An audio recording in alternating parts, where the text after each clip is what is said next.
नमस्कार दोस्तों, स्वागत है आपका अपना ही यूट्यूब चैनल टुडे एग्जाम पर और एक नए वीडियो पर। दोस्तों, जैसा कि आप जानते हैं कि मैं अलग अलग एग्जाम के ऊपर टॉपिक वाइज वीडियो की सीरीज चलाता हूं एक्स्ट्रा फैक्ट के साथ, और आने वाले एग्जाम्स में आपको काफ़ी हेल्प मिलती है।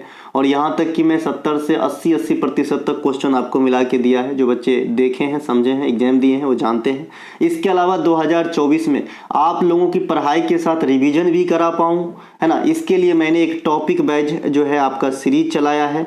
ये टॉपिक वाइज सीरीज आपका MCQ फॉर्मेट में होते हैं, वन लाइनर फॉर्मेट में नहीं होते हैं। और इससे क्या होता है, जो हमने थ्योरी दिया है अपने क्लास के माध्यम से, अपने प्रैक्टिस सेट के माध्यम से, उनसे संबंधित प्रश्न एक जाति के प्रश्न रहेंगे जो आपके 2 से 3 साल में, पिछले 2 से 3 साल के दरमियान मोस्ट टाइम रिपीट किए गए आपके एग्जाम में। तो आज का जो ये विषय है, ये है इकोनॉमिक्स से आपका बैंकिंग अवेयरनेस, बैंकिंग जागरूकता। ये बैंकिंग जागरूकता आपके एग्जाम में आता है जी क्वेश्चन, इसमें नो डाउट कि नहीं आता है क्वेश्चन। ये सिर्फ बैंक में नहीं आते, आपके SSC के एग्जाम में भर भर के आते हैं। जैसे मैं थोड़ा सा क्वेश्चन बताता हूं तो आपको आइडिया आएगा। जैसे, है ना, रिवर्स रेपो रेट, है ना, रिवर्स रेपो रेट बढ़ाने से मुद्रास्फीति पे क्या प्रभाव पड़ता है ना। डेबिट कार्ड और आपका क्रेडिट कार्ड में क्या अंतर होता है, कितने डिजिट होते हैं, पहले पूर्ण रूपेण भारतीय बैंक कौन सा थे, है ना, इंपीरियल बैंक ऑफ इंडिया का गठन कब हुआ था, है ना, बैंकिंग में क्षेत्र में कौन कौन से टर्म यूज किए जाते हैं, अमुक कार्य RBI के द्वारा किया जाता है कि नहीं किया जाता है, शेयर बाजार के नियामक कौन होते हैं, अमुक संस्था में पहले अध्यक्ष कौन थे। तो ये सब जो वित्तीय बात हैं, इसकी मैं इसमें जो है आपका चर्च करने वाला हूं। चलिए शुरू करते हैं आज का ये वीडियो बिना टाइम गवाए। सबसे पहले कल के क्लास से एक वीडियो है, अब ये भी जो है सिलसिला आपके अगले हर एक वीडियो में मिलेगा कि कल के क्लास से बेतरतीब एक क्वेश्चन रहेगा जो मुझे लगेगा कि आपको पूछना चाहिए और आपको जवाब देना है बिना गूगल किए और बिना पिछला PDF या वीडियो देखे हुए। ठीक है, तभी फायदा करेगा जी। देखिए दोस्तों, मैं कभी भी आपको एक टीचर के लिहाज से नहीं पढ़ाया, मैं एक आपका जो है बड़े भाई समझ लीजिए, है ना, इसी के लिहाज से आपको पढ़ाता हूँ, क्योंकि इसमें मेरा भी फायदा है। आपको बताया ही था कि मेरे घर में भी कई सदस्य जो है तैयारी करते हैं, और जब मैं देखा कि ये जो है इस वाली सेक्टर में जनरली बच्चे की, बिहारी बच्चे की 2 कमजोरी जो बहुत ज़्यादा होती है, एक तो आपकी GK GS कम होता है थोड़ा, और अंग्रेजी ज़्यादा होता है ना। बाद बाकी मैथ वगैरह में तो ठीक ही रहते हैं। तो मैंने देखा कि अपने घर के ही लड़के भटक रहे हैं, तो कुछ करना चाहिए ऐसा कि फेस टू फेस ना पूछ के कम से कम इस माध्यम से भी हमें सुने, क्योंकि फेस टू फेस छोटा भाई वगैरह जल्दी बात करता नहीं है ना। तो मैंने इसके लिए चालू किया था और मुझे नहीं पता था कि आपको जो है इतने ज़्यादा बच्चे पे फायदा करेगा, है ना। और बहुत खुशी हुई, बहुत, जितने दिन से मैं कम दिन से पढ़ा रहा हूँ उसी में मुझे इतनी सफलता लगी जितने कभी किसी को बहुत दिनों पे भी नहीं लगता है। ठीक है, चलिए शुरू करते हैं। सफलता कहने का मतलब भैया सब्सक्राइबर नहीं है यहाँ पे, मैं कभी भी सब्सक्राइब करने आपको बोलता भी नहीं हूँ। सफलता कहने का मतलब है आपकी रिजल्ट, आपको एग्जाम में रिजल्ट दिलाना। इससे जो तसल्ली मिलती है ना, कसम से बता रहा हूँ, इससे ज़्यादा खुशी और कुछ में नहीं मिलती। चलिए शुरू करता हूँ, है ना। जवाब दीजिएगा। पहला प्रश्न है, कौन सा केंद्रीय बैंक क्षेत्रीय ग्रामीण बैंकों को नियंत्रित और प्रक्षेपित करता है ना, नियंत्रित और प्रक्षेपित करता है। देखिए इसमें 2 विरोधाभास क्वेश्चन है ना, थोड़ा सा समझिएगा। सभी भाषा को एग्जाम में भी आप गलती करके आ जाते हो। देखिए यहाँ पे ये जो प्रक्षेपित शब्द लिखा है, इससे इसका आंसर बदल दिया गया है, नहीं तो आप लोगों में से मैक्सिमम बच्चा इसका RBI आंसर कर देगा, और एक तरीके से ठीक भी है। लेकिन यहाँ पे इस पर्यवेक्षित शब्द के जगह पे अगर विनियमित शब्द होता, ठीक है, विनियमित शब्द होता, और ये CGL 2021 और SSC GD 2023 दोनों में आया हुआ क्वेश्चन है, और मैं आपको बता रहा हूँ 80% बच्चा गलत करके आए इस क्वेश्चन को, क्योंकि RBI पढ़ रखे हैं, है ना, तो दिक्कत होता है। तो ये जब भी प्रक्षेपित वाला शब्द रहेगा तो फिर नाबार्ड के द्वारा होता है, क्योंकि आप जानते हैं कि जो, है ना, क्षेत्रीय ग्रामीण बैंक है, रीजनल रूरल बैंक है, ये आपका क्या होता है, ग्रामीण एरिया से टच्ड में रहती है ना। तो इसके लिए जो ग्रामीण कृषि स्तर का सर्वोच्च संस्था नाबार्ड है, इनके जिम्मे जो है इसका प्रक्षेपण करवाया जाता है। बाद बाकी जो इसकी विनियमितता है, ये RBI के पास ही सुरक्षित है। तो ऑप्शन नंबर B इस क्वेश्चन के लिए आंसर होता है जी। और मैंने बताया कि RBI कब आंसर होगा, जब इसको काट के हम यहाँ पे विनियमित लिख दिए होते ना, तो RBI आंसर हो जाता। ठीक है, तो यहाँ पे B आंसर हो गया। क्षेत्रीय ग्रामीण बैंक की स्थापना कब हुई थी इंडिया में? 1975 ईस्वी में हुआ था। क्षेत्रीय ग्रामीण बैंक की स्थापना भारत में होता है कि नहीं होता है? तो आप कहोगे जी बिल्कुल नहीं होता है, रोक दिया गया है। इनके अलावा बांग्लादेश में ग्रामीण बैंक का फाउंडर कौन है? यानी बांग्लादेश ग्रामीण बैंक का फाउंडर मोहम्मद यूनिस है। मोहम्मद यूनिस काफ़ी आले दर्जा का जो है हस्ती है। नरसिम्हा समिति का संबंध किससे है? बैंकिंग सुधार से है। और इसी से आपके मन में ओवरलैप कर रहा होगा राजा चेलैया समिति। राजा चलैया समिति जो है ये आपका है जी टैक्स से, ठीक है। ये जी है आपका किससे है जी, टैक्स से है, राजा चलैया समिति। और नरसिम्हा समिति बैंकिंग से। नाबार्ड की स्थापना कब होती है, 12 जुलाई 1982 को होती है। इस समिति का नाम है जी शिवरामन समिति की अनुशंसा पे होता है। इसके मुख्यालय कहाँ पे है, मुंबई में है ना। इनके अलावा नाबार्ड की लेटेस्ट योजना जो है, जो आपके एग्जाम में 2-4 बार पूछे भी गए, ई शक्ति योजना, ये जो है स्वयं सहायता समूह, जो गांव घर में लेडीजों का ग्रुप होता है, बचत वाली ग्रुप होता है, जो ग्रामीण बैंक के माध्यम से जो है आपका आगे बढ़ाया जाता है। तो ये स्वयं सहायता समूह में जो है पारदर्शिता लाने के लिए, पारदर्शिता लाने के लिए चलाया गया है ई शक्ति योजना, ठीक है। किसके द्वारा, नाबार्ड के द्वारा। Security exchange board of India, SEBI का फुल फॉर्म है। यहाँ पे कई बार फुल फॉर्म भी छोटे छोटे एग्जाम में आते हैं। इसकी स्थापना 1988 में हुआ था और ये भारत में शेयर बाजार से संबंधित सभी क्रियाकलाप को देखने वाली जो है अथॉरिटी है या फिर रेगुलेटिंग अथॉरिटी है, ठीक है। इनका भी मुख्यालय बम्बई में है। सेबी के प्रथम महिला अध्यक्ष, अभी लेटेस्ट करंट अफेयर है, ये माधवी पुरी है और इसका मुख्यालय मुंबई बता दिया। भारत की नहीं, एशिया की सबसे पुरानी स्टॉक एक्सचेंज जो है मुंबई स्टॉक एक्सचेंज है। इसकी स्थापना 1875 में हुआ था। भारत ही नहीं, एशिया स्तर पे सबसे पुरानी स्टॉक एक्सचेंज कहेगा तो बीएसई होता है, बॉम्बे स्टॉक एक्सचेंज होता है। और मैंने इसे याद रखने के लिए आपको बताया है कि आर्य समाज की जो स्थापना होती है ना, ये भी आपके 1875 में होते हैं। और मजे की बात यह है कि वो भी बॉम्बे में ही हुआ था, स्वामी दयानंद सरस्वती के द्वारा 1875 में। तो इनको याद रखिएगा, है ना।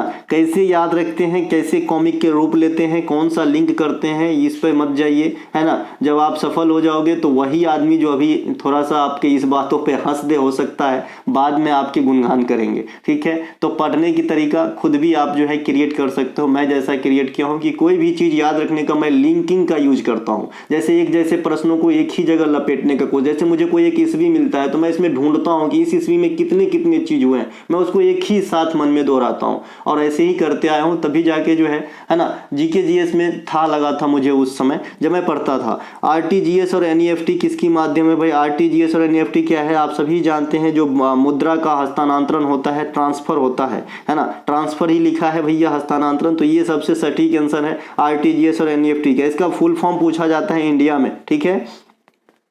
आरटीजीएस है रियल टाइम ग्रॉस सेटलमेंट और एनईएफटी है नेशनल इलेक्ट्रॉनिक फंड ट्रांसफर। एगो ईसीएस मोड भी होता है, इलेक्ट्रॉनिक क्लियरिंग सर्विस, है ना। इसके अलावा एगो आईएफएससी, आजकल आप यूपीआई पेमेंट करते हैं, यूपीआई का फुल फॉर्म भी बता दीजिएगा। चलिए यूपीआई का फुल फॉर्म बताइएगा, बहुत आप गूगल पे, फोन पे, है ना, ये सब यूज करते हैं।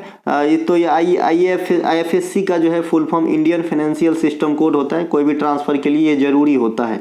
इनके अलावा डेबिट कार्ड में कुल कितने अंक होते हैं दादा, डेबिट कार्ड में जनरली जो है आपके 16 अंक होते हैं। ऑप्शन नंबर डी यहाँ पे राइट आंसर है।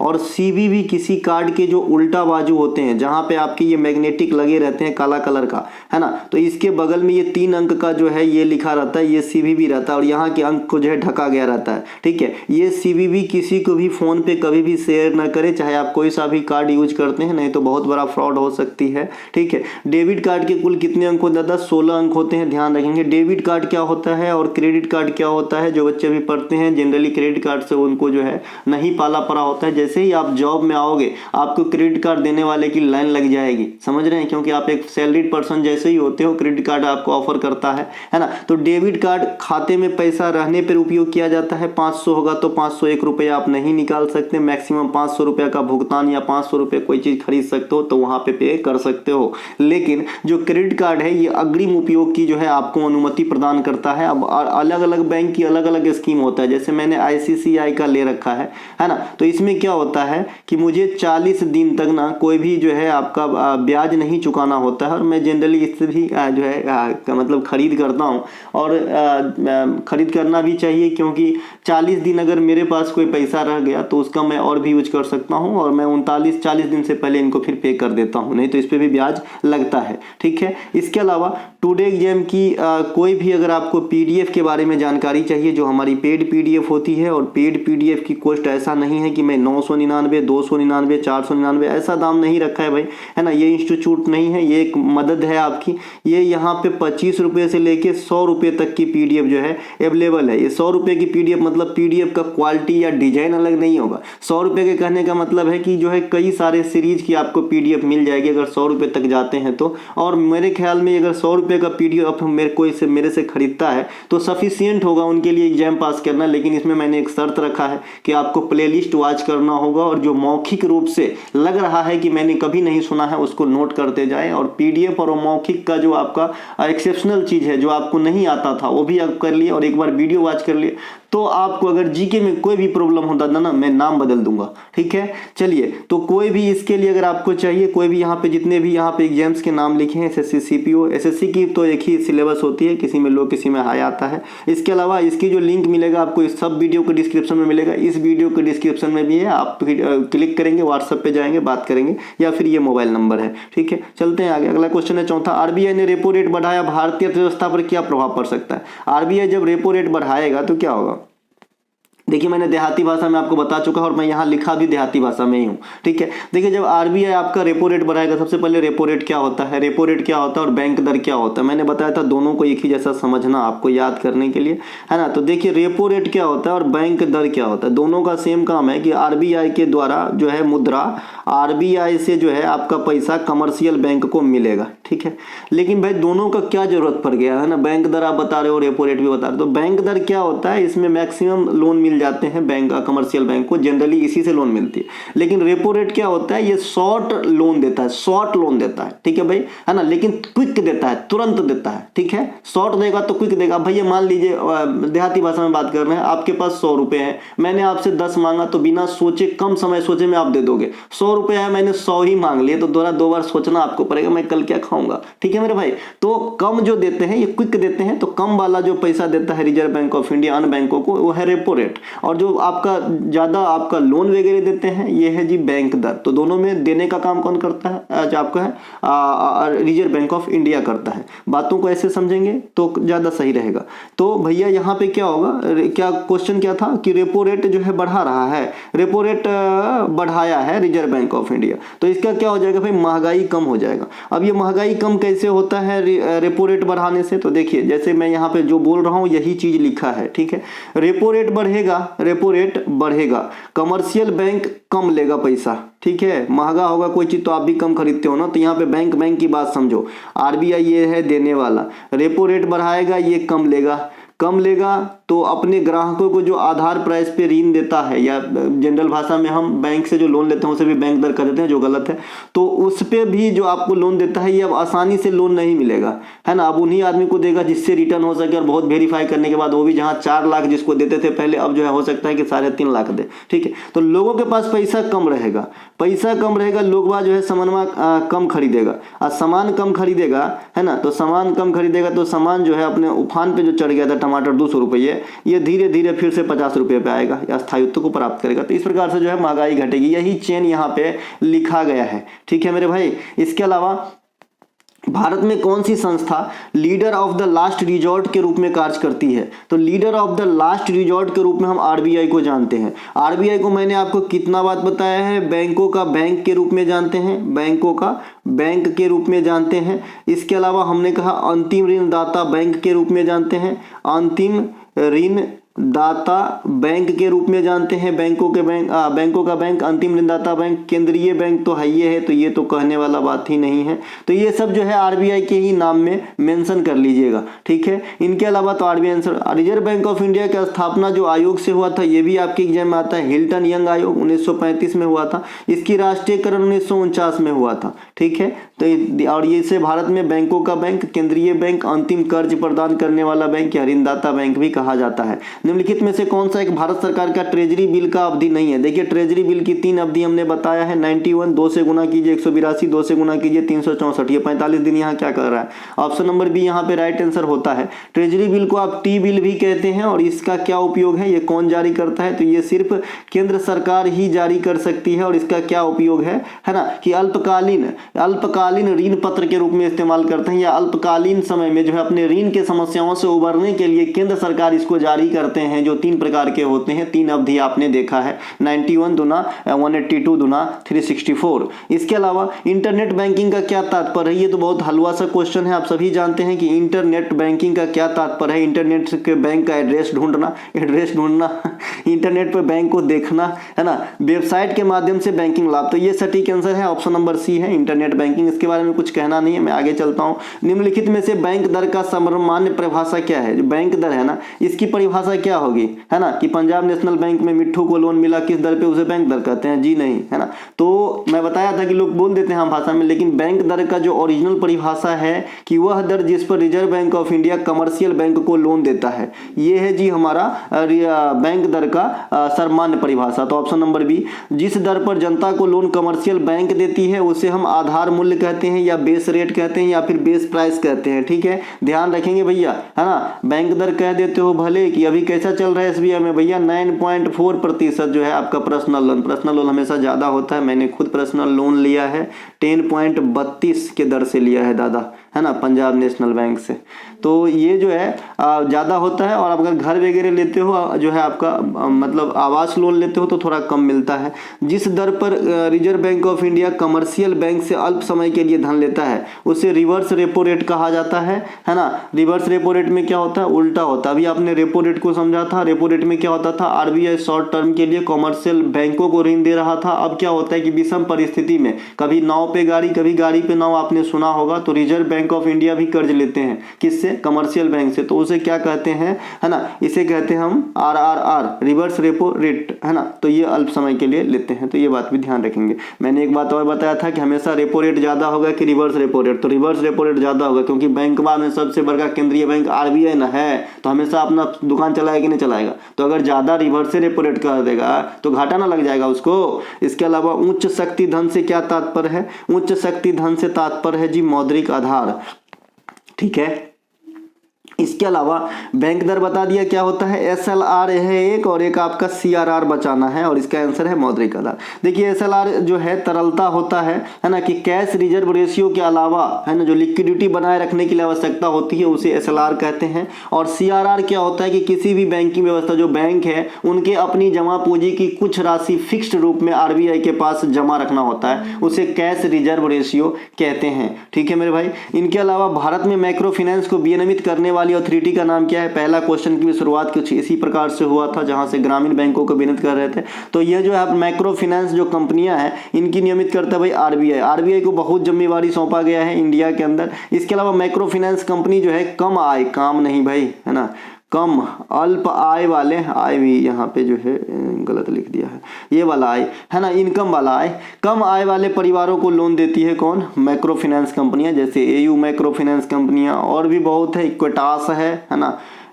इसके अलावा भारत में पहली बार बैंकों में राष्ट्रीयकरण के में जो है कुल कितने बैंकों को शामिल किया गया था? आप सभी जानते हैं कि भारत में पहली बार जो है राष्ट्रीयकरण में 14 बैंकों को शामिल किया गया था, और पहली बार राष्ट्रीयकरण 19 जुलाई 1969 को हुआ था। इंदिरा गांधी जी उस समय प्रधानमंत्री थी। इंदिरा गांधी को आयरन लेडी ऑफ इंडिया कहा जाता है, देश के प्रथम महिला प्रधानमंत्री, और देश में पहली बार भारत रत्न प्राप्त करने वाली महिला है। इनके अलावा इन्हीं के काल में आंतरिक गड़बड़ी के आधार पर 1975 में आपातकाल लगा था। इंदिरा गांधी के समय जो है 1969 में इसरो की स्थापना भी हुई थी।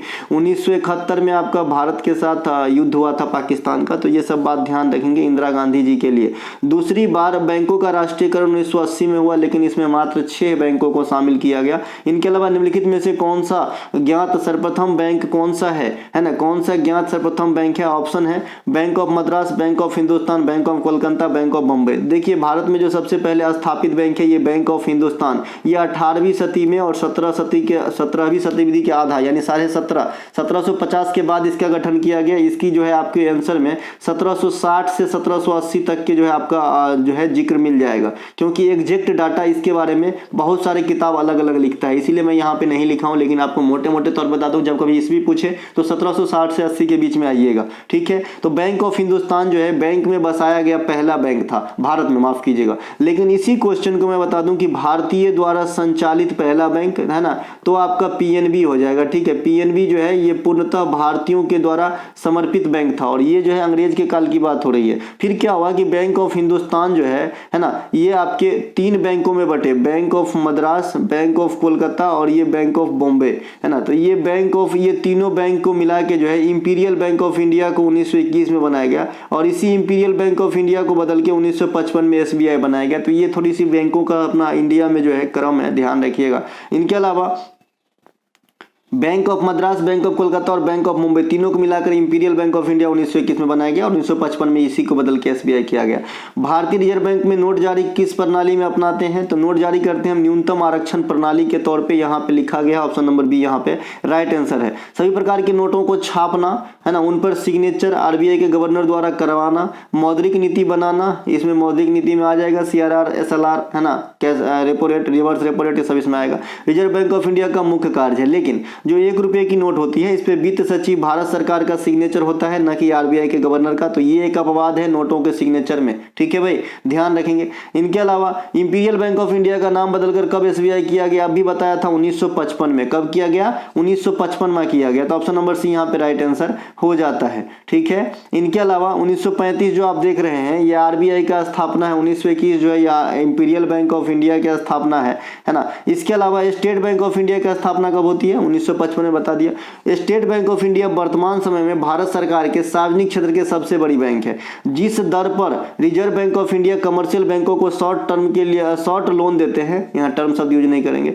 तो उसे कहते हैं भैया, क्या कहते हैं? Repo rate. कहाँ गया? रेपो रेट कहते हैं। ऑप्शन नंबर सी अभी बता दिया था। रिवर्स रेपो रेट इसका उल्टा कर लीजिए, इसमें जो है आरबीआई कमर्शियल बैंक से लेते हैं। यहाँ मैं कमर्शियल बैंक लिखता हूँ, एरो का निशान है, वो ले रहा है, तो आरबीआई लेता है रिवर्स रेपो। बैंक दर क्या होता है? वह दर जिसपे कमर्शियल बैंक को जो है आरबीआई धन देते हैं, है ना। इसके अलावा सीआरआर क्या होता है अभी बता दिया। कैश रिजर्व रेशियो, किसी भी बैंकिंग सिस्टम को अपने कुल जमा का कुल पूंजी का कुछ अंश जो है आरबीआई के पास जमा रखना होता है, उसे कैश रिजर्व रेशियो कहते हैं। इसके अलावा विदेशी संदर्भ मुद्रा के सापेक्ष मुद्रे को मूल्य को कम करना क्या कहलाता है दादा? अवमूल्यन कहलाता है। अवमूल्यन कहलाता है अपने वैल्यू, अपने मुद्रा की वैल्यू जानबूझकर कम कर देना, अवमूल्यन कहलाता है ना। मुद्रा संकुचन नहीं होगा। विमुद्रीकरण अभी आपने इससे इंट्रोड्यूस भी हुआ था 2016 ईस्वी में। विमुद्रीकरण की एक बार अनाउंस करते हैं भाइयों में बहनों, कल से जो है 500 की नोट बंद, ठीक है। तो ये विमुद्रीकरण था। इसके अलावा उदारीकरण, निजीकरण, वैश्वीकरण, ये सब मैं आपको पढ़ा चुका हूँ। कहाँ पे?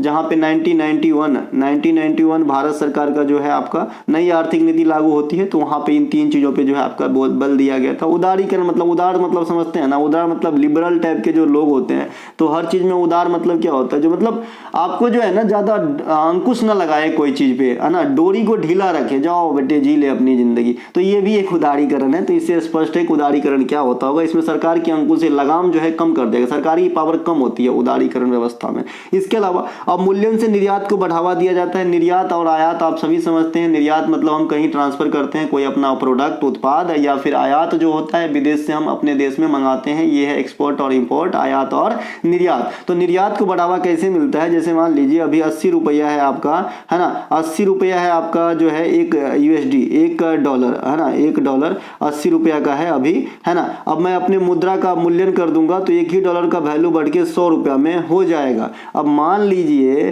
कि हमारे यहाँ से अमेरिका वाला समोसा खरीद के ले जा रहा है, एक समोसा 10 रुपये का मिल रहा है, तो उस समय $1 में इसको 8 गो समोसा मिल रहा था, 8 पीस, है ना। लेकिन अब मैंने अवमूल्यन कर दिया मुद्रा को, तो इसके $1 में अब इसको 10 पीस मिलेगा। तो ये अमेरिका वाला क्या चाहेगा? अरे अपना घर में खा रहे, बगलों वाले को खिला दो, है ना, ले लो $5 का ले लो। तो इस प्रकार से ज्यादा खरीदेगा, निर्यात को बढ़ावा मिल जाता है, हमारा सामान ज्यादा बिकने लगता है अगर हम वैल्यू को अवमूल्यन कर देते हैं। आई होप समझ में आया होगा। इसके अलावा 1991 में 3 चीज पर जो फोकस किया गया, उदारीकरण, वैश्वीकरण, निजीकरण, ये भी आपके अभी जो एक एग्जाम हुआ था पिछला, कौन सा भैया? दिल्ली पुलिस का हुआ था ना, तो उसमें काफी बार पूछा गया था। इसके अलावा किस वर्ष में भारतीय रुपये की मुद्रा प्रतीक को आधिकारिक तौर पे अपनाया गया?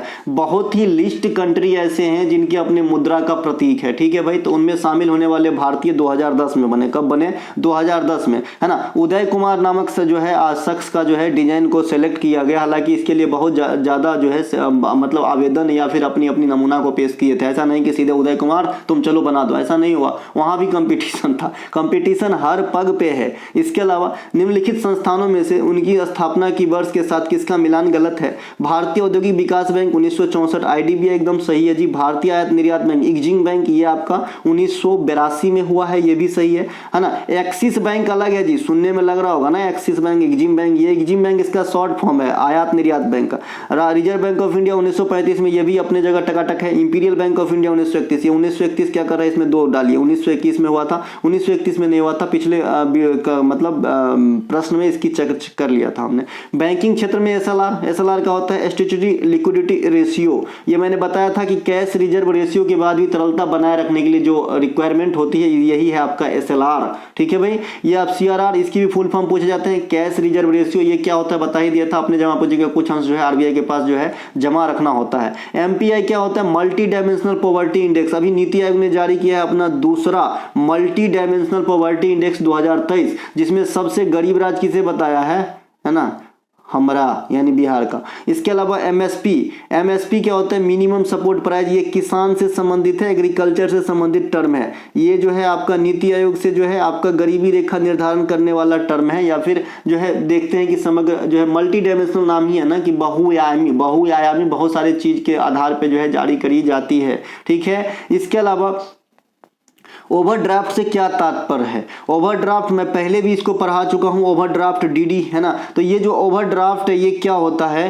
कि ये अग्रिम निकासी की सुविधा मुहैया कराता है आपको। अग्रिम निकासी अभी आपने देखा था कि क्रेडिट कार्ड भी आपको मुहैया करा रहा था, तो इसकी जो लक्षण क्रम है ये किससे मिल रहा है? क्रेडिट कार्ड से मिल रहा है ना। इसके अलावा आप समझ सकते हैं कि ये जो ओवरड्राफ्ट है इसका जो है मतलब कोई रिश्तेदार है, ये कौन क्रेडिट कार्ड सेम कार्य करवाता है ये भी है ना, लेकिन ये जो है डिजिटल वाला भी है और ये जो है ये दोनों मतलब मिलता जुलता है इसके काम है ना। इनके अलावा जो है मुफ्त निकासी तो नहीं कराएगा, ऐसा होगा तो मैं तो भर दिन मुफ्त निकासी करूंगा। फिक्स्ड डिपॉजिट ये एफडी होता है एक ऐसे टर्म के लिए, जैसे आप 5 साल के लिए कराते हैं तो उससे पहले आप इसे नहीं तोड़ सकते, नहीं तो आपको बेनिफिट नहीं मिलेगा। एफडी जो कराते हैं, और नोट का मतलब है यहाँ पे जी भैया नन ऑफ दीज है। इसके अलावा भारत में बीमा का कारोबारी क्षेत्र में जो है उसको देख रेख कौन करता है, यानी बीमा वाली जो सेक्टर है वो कौन संभाल रहा है? तो इरडाई संभाल रहा है। इरडाई की स्थापना 1999 में होती है और इसकी मुख्यालय आपका जी हैदराबाद में है। कहाँ पे है? हैदराबाद में है। हैदराबाद में चार मीनार भी है, हैदराबाद में स्टेचू ऑफ इक्वलिटी भी है, स्टेचू ऑफ इक्वलिटी है, इसे ध्यान रखिएगा, ये आपका रामानुजाचार्य की प्रतिमा है। इसके बाद जो है ये सेबी क्या है बता ही दिया था, शेयर बाजार को देख रहा था। ये सिडबी क्या है? लघु विकास बैंक है, इसका मुख्यालय लखनऊ में है, 1990 में स्थापना हुआ था। आरबीआई के बारे में, तभी से तो आरबीआई के बारे में कितनी बार चर्चा कर लिया। सभी कमर्शियल बैंक को अपनी जमा राशि का एक आरबीआई के पास जमा रखना होता है, इसे अभी भी बताया था। क्या कहते हैं भाई? सीआरआर कहते हैं, क्लास में याद कर लेना आपको, सीआरआर कहते हैं। इसके अलावा एसएलआर बता ही दिया था कि सीआरआर के अलावा जो तरलता के लिए जरूरी होता है। बैंक रेट बता ही दिया था कि वह जिसपे आरबीआई कमर्शियल बैंक को लोन देता है। रेपो रेट वह बता ही दिया था कि जिसपे आरबीआई कमर्शियल बैंक को शॉर्ट धन देता है ना। इनके अलावा भारत में किन दो राज्यों में कोई भी ग्रामीण बैंक कार्यरत नहीं है? तो किन दो राज्यों में कोई भी ग्रामीण बैंक कार्यरत नहीं है? तो ये है जी सिक्किम और गोवा। किधर है? नहीं है क्या? सिक्किम और गोवा, मेघालय, नागालैंड, हाँ है ना, सिक्किम और गोवा इधर है, डी नंबर यहाँ ऑप्शन आंसर भी है। सिक्किम और गोवा में आपके कोई भी ग्रामीण बैंक कार्यरत नहीं है। ठीक है। इनके अलावा निम्नलिखित में से कौन सा राष्ट्र, अच्छा मैंने ये चीज पढ़ाया है आपको इसके फैक्ट में, तो यहाँ से मैं एक क्वेश्चन पूछ रहा हूँ, आप लोग बताइएगा कि भारत के किस राज्य या यूटी में जो है ग्राम पंचायत वाली सिस्टम पूर्ण रूप से सुदृढ़ नहीं है या फिर जो है पूर्ण रूप से प्रचलन में नहीं है, बताइएगा।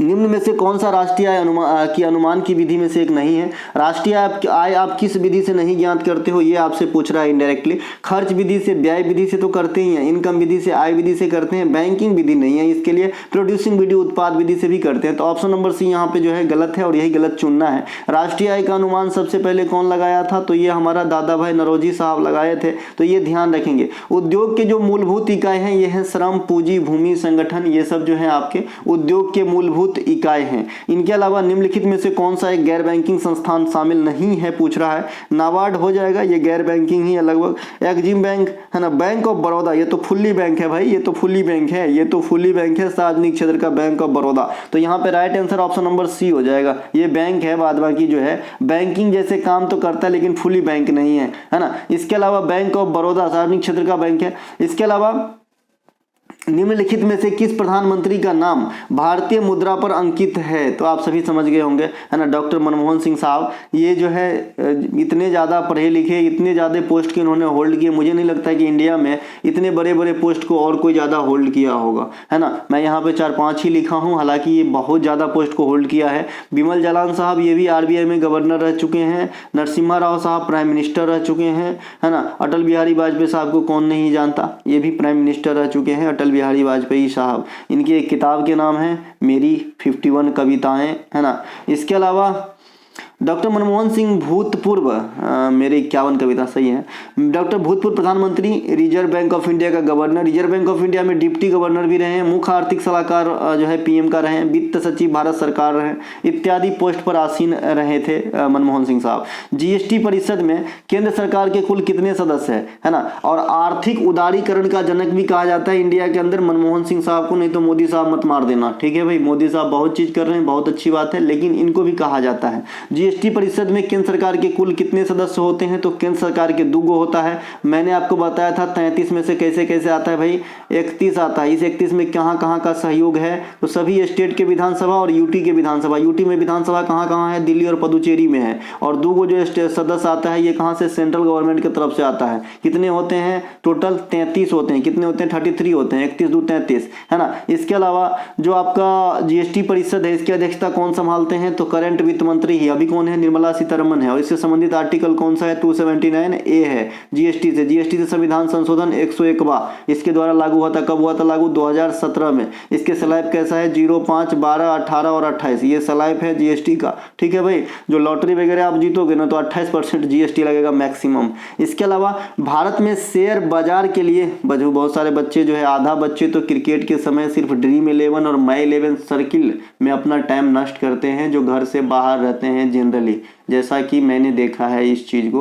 हालांकि उस समय ये सब इतना नहीं था, लेकिन उस समय भी ये चीज़ होता था। छोटे मोटे सट्टा लगाते थे लोग, अपने में ही मैच में ही लगा लेते थे, और जिस दिन मैच होता था ना कोई भी नहीं पढ़ता था। देखिए मैं आपको एक चीज़ बढ़ाता हूँ, आप टेस्ट कहीं भी लगाते हैं, इससे तो आपकी पढ़ाई इंप्रूव होता ही है, लेकिन अगर आप जहाँ आप रहते हैं वहाँ पर अगर कोई कमज़ोर बच्चा है तो आपके लिए वो कमज़ोर बच्चा वरदान साबित होगा। कैसे पता है? जैसे मैं गुजरा हूँ, मैं जिस लॉज में रहता था जनरली ज़्यादातर बच्चे खाने पीने पर ज़्यादा फोकस करता था, क्योंकि अच्छे मतलब उनको पैसा मिलता था भाई घर से, है ना। तो मैं ये देखता था कि कौन पढ़ने वाला भी है और कमज़ोर भी है, मतलब पढ़ने की ललक है, पढ़ नहीं पा रहा है ना, और उसको कोई पढ़ा भी नहीं रहा है। तो मैं खोजता था कैसा कौन बच्चा है, मैं उसको ना अपना खाना भी खिलाता, लेकिन मैं उसको पढ़ाना चाहता था, बैठ के पढ़ाता था, मुझे बहुत मजा आता था। और अपने दोस्त के रूम तक जाता था मैं सिर्फ अपना ऑटो भाड़ा खर्च करके, कि कम से कुछ पूछे, मैं कुछ पढ़ा पाऊँ, मुझे अलग फील होता था, ठीक है। और ये चीज़ ना मुझे बहुत ज़्यादा काम आया अपने इस छोटी सी जर्नी में और नौकरी लेने में, ठीक है। क्योंकि जो चीज़ आप किसी को पढ़ा दोगे ना, बाय गॉड आप कभी नहीं भूलोगे, ठीक है। और मैं उस समय मैथ पढ़ाता था, हाँ ना, मैथ रीजनिंग भी ठीक ठाक है अपनी, है ना भैया। इसके अलावा भारत में शेयर बाजार के लिए मुख्य नियामक प्राधिकरण कौन है? आप सभी जानते हैं शेयर बाजार को कौन देखता है? सेबी देखता है। सेबी से अभी करंट से क्वेश्चन आया था, माधवीपुरी बुच मैडम वाली, आपने समझ गए होंगे। इनके अलावा 1988 में स्थापना होती है, माफ कीजिएगा, 1992 में जो है इसको आधिकारिक दर्जा दिया गया था। भारत में मुद्रा की छपाई के लिए उपयोग की जाने वाली कौन सी कृषि प्रोडक्ट है? इस ऑप्शन में से बताइए। तो रागी का जो है होता है जी, नहीं होगा। बाजरा, आटा पिसा है, नहीं। सागवान, है ना। तो इन सबों में से सुटेबल जो है कपास है। कपास की जो है इस्तेमाल यहाँ पे करी जाती है, आपके नोट के अंदर जो है मिलाया जाता है रुई वगैरह को, है ना। तभी तो पानी में तुरंत डाली तुरंत नहीं निकलता है, तो कुछ ना कुछ तो डालता होगा ना, तो कपास का इस्तेमाल होता है। तो B नंबर आंसर यहाँ पे सही है।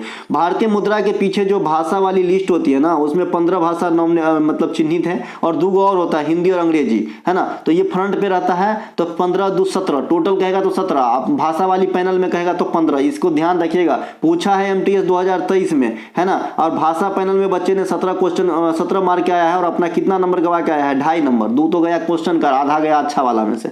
इसके अलावा क्रेडिट कार्ड स्वैप किस सिद्धांत पे कार्य करता है? तो क्रेडिट कार्ड स्वैप जो आपका स्वैप मशीन होता है ना, तो किस सिद्धांत पे कार्य करता है? तो आपका करता है जी ये, है ना, ये करता है आपका न्यूटन के प्रति नियम, प्रकाश विद्युत प्रभाव, विद्युतीय चुंबकीय प्रेरक, विद्युतीय चुंबकीय विकिरण सिद्धांत, है ना। इसमें कौन सा है भाई? न्यूटन की गति के प्रति नियम, ये तो नहीं होगा, गति यहाँ क्या है? प्रकाश विद्युत प्रभाव, ये भी नहीं होगा। और चुंबकीय विद्युत प्रेरक, ये सही है। और चुंबकीय विकिरण का सिद्धांत गर्म थोड़ी होना है। तो ये आपका जो है ऑप्शन नंबर सी है भैया, option number C right answer हो जाएगा। भारत का पूर्ण रूप से, अच्छा MCQ है, मैं सोच रहा था कि ऑनलाइनर है, भूल जाता हूँ, ऑनलाइनर ज़्यादा पढ़ाता हूँ दादा। भारत का पूर्ण रूप से भारतीय द्वारा संचालित पहला बैंक था, अभी मैंने बात किया PNB, ये PNB जो है ये भारत का पूर्ण रूप से संचालित पहला बैंक है। और PNB जो है आपका अभी भारत सरकार की सेकेंड लार्जेस्ट बैंक है SBI के बाद, ध्यान रखें, क्योंकि PNB में यूनाइटेड बैंक ऑफ इंडिया और आपका ओरिएंटल बैंक ऑफ कॉमर्स, इन दोनों का जो है United bank of India UBI, oriental bank of commerce OBC, इन दोनों का जो है आपको विलय हो गया था। ठीक है, अभी आप PNB के टोल फ्री नंबर पे बात करेंगे ना, 1800 180 और 452 है ना, ये है आपका PNB का टोल फ्री, है ना। तो इस पे जब आप बात करेंगे तो आपको जो है सिलेक्ट करने के लिए बोलता है कि भाई PNB वाली फैसिलिटी चाहिए कि इन दोनों में से कोई फैसिलिटी चाहिए, तो आपको सिलेक्ट करना होता है। आर्टिफिशियल इंटेलिजेंस से बात होती है आपकी। इसके अलावा भारत का पहला डिजिटल पेमेंट बैंक कौन सा है भाई, तो ये आपका एयरटेल डिजिटल पेमेंट बैंक, आप सभी जानते हैं। इनके अलावा भारत में कौन सा, अच्छा भारत में कौन सा सार्वजनिक क्षेत्र का बैंक है, इस प्रकार की क्वेश्चन आता है। HDFC, देना, ICICI, RBL सार्वजनिक क्षेत्र की बैंक है। देना बैंक, हालांकि अब देना बैंक एग्जिस्ट नहीं करता, ये बैंक ऑफ बड़ौदा में चला गया है, बैंक ऑफ बड़ौदा में चला गया है बॉब, है ना। और HDFC, ICICI और RBL ये सब प्राइवेट सेक्टर की बैंक है। इनके अलावा देना बैंक और विजया बैंक का विलय किस में हो गया है, बैंक ऑफ बड़ौदा में हो गया है। ओरिएंटल बैंक ऑफ कॉमर्स और यूनियन बैंक ऑफ इंडिया का विलय पंजाब नेशनल बैंक में हो गया, ये पहले स्लाइड में बता दिया था। रिजर्व बैंक ऑफ इंडिया के द्वारा सरकारी प्रतिभूतियों की बिक्री और खरीद क्या कहलाता है, जो सरकारी प्रतिभूतियों की जो बिक्री और खरीद है उसे क्या कहलाता है, bankers cheque, demand draft, open market operation. यहाँ पे right answer open market operation है, जो आपका प्रतिभूति की लेन देन करते हैं रिजर्व बैंक ऑफ इंडिया, इसे ओपन मार्केट ऑपरेशन कहा जाता है। डिमांड ड्राफ्ट DD क्या होता है, मैंने उस दिन बता ही दिया था। DD और आपका जो है बैंकर्स चेक, ये दोनों का एक ही है भाई, ये दोनों सेम ही नाम है, सेम ही नाम का जो है अलग नाम है। बैंकर्स चेक को आप डिमांड ड्राफ्ट कहिए, डिमांड ड्राफ्ट को आप बैंकर्स चेक्स कहिए, कोई फर्क नहीं पड़ता है। ठीक है, इनके अलावा टी बिल, अभी जो ट्रेजरी बिल मैंने बताया था ना, उसे टी बिल भी कहते हैं। भारतीय लघु उद्योग विकास बैंक का मुख्यालय कहाँ है, सिडबी की बात हो रही है, मुख्यालय है लखनऊ में जी। स्थापना कब हुई थी इसकी, 90 में हुई थी, 90 में। और ये इसके लिए जो समिति था, ये कौन सा समिति था, आबिद हुसैन समिति था। ठीक है, इनके अलावा भारत का पूर्ण रूप से कौन सा बैंक था जो केवल महिलाओं के लिए था, ऑप्शन है ग्रामीण बैंक, भारतीय महिला बैंक, मुक्ति बैंक, माटुंगा बैंक, है ना। तो आपके देख ही लिए होंगे कि कौन सा होगा, भारतीय महिला बैंक हो जाएगा। मुक्ति बैंक एग्जिस्ट नहीं करता, ग्रामीण बैंक को लेना देना नहीं है, ये पूरे ग्रामीण पे लागू होता है। माटुंगा बैंक भी एग्जिस्ट नहीं करता। माटुंगा बैंक क्या है, माटुंगा बैंक है ही नहीं, लेकिन हाँ माटुंगा है। माटुंगा क्या है भाई, माटुंगा एक रेलवे स्टेशन का नाम है ना। माटुंगा एक रेलवे स्टेशन का नाम है जो महाराष्ट्र के, है ना, मुंबई छत्रपति शिवाजी महाराज टर्मिनल जो यूनेस्को में शामिल भी है, ये मुंबई के अंतिम स्टेशन है। ठीक है भाई, इसके बाद आपका जो है स्टेशन नहीं है इंडिया की पश्चिमी छोर में। ठीक है, मुंबई सेंट्रल, तो माफ कीजिएगा, छत्रपति शिवाजी महाराज टर्मिनल CSMT। ठीक है, तो यहीं के रूट में जो है आपके 4-5 स्टेशन पहले माटुंगा पड़ता है। और ये फुल्ली फीमेल द्वारा संचालित भारत का पहला रेलवे स्टेशन है, इसीलिए मैं यहाँ पे रख लिया हूँ, क्योंकि आप जानते हैं मैक्सिमम क्वेश्चन जो है मैं खुद ही बनाता हूँ ऑप्शन वगैरह,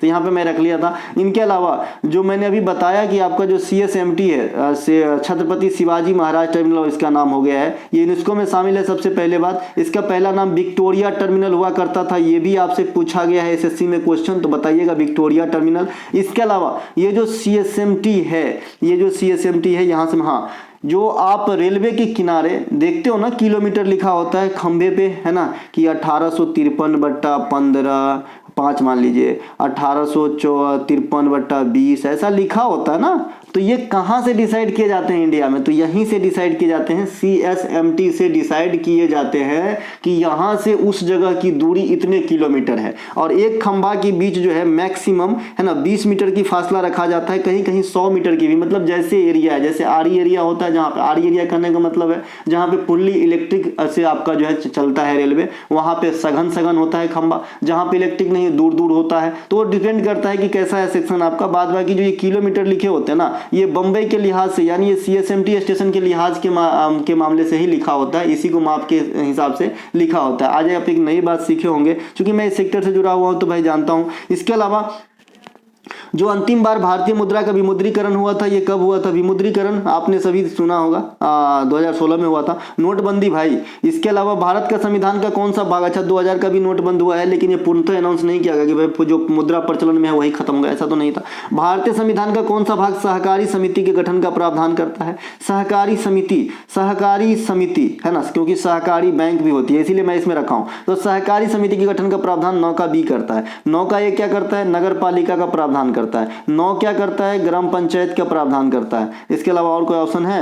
9 का सी एग्जिस्ट ही नहीं करता भारतीय संविधान में भाग, है ना। 4 का ए, 9 का ए और 9 का बी, यही 3 एडिशनल जो है संविधान के भाग एग्जिस्ट करते हैं। मौलिक कर्तव्य, नगर पालिका और आपका सहकारी समिति, ये 3 गो हो गया, है ना। बाद बाकी 22 गो पार्टिकुलर भाग है, तो 22 और ये 3 गो बढ़ गया तो 25 गो हो गया। अधिकांश बैंकों का विलय हो जाने के पश्चात भारत में अभी कितने शेष बैंक हैं सार्वजनिक क्षेत्र के? तो 12 गो शेष बैंक है, बता दिया था। इनके अलावा सांची की स्तूप वर्तमान प्रचलित भारतीय मुद्रा के किस मूल्य पर अंकित है? तो सांची के स्तूप 200 पर, 100 पर रानी की बावड़ी, 10 पर कोणार्क के सूर्य मंदिर, 2000 पे मंगलयान, तो 2000 तब चला गया तो मंगलयान, ठीक है। चलिए, इसके अलावा ये वाला जो लिखा हुआ है इसे पढ़ लीजिएगा, थोड़ा सा ज़्यादा कुछ करने की जरूरत नहीं। मिलेंगे हम अगले वीडियो में। जय हिंद दोस्तों।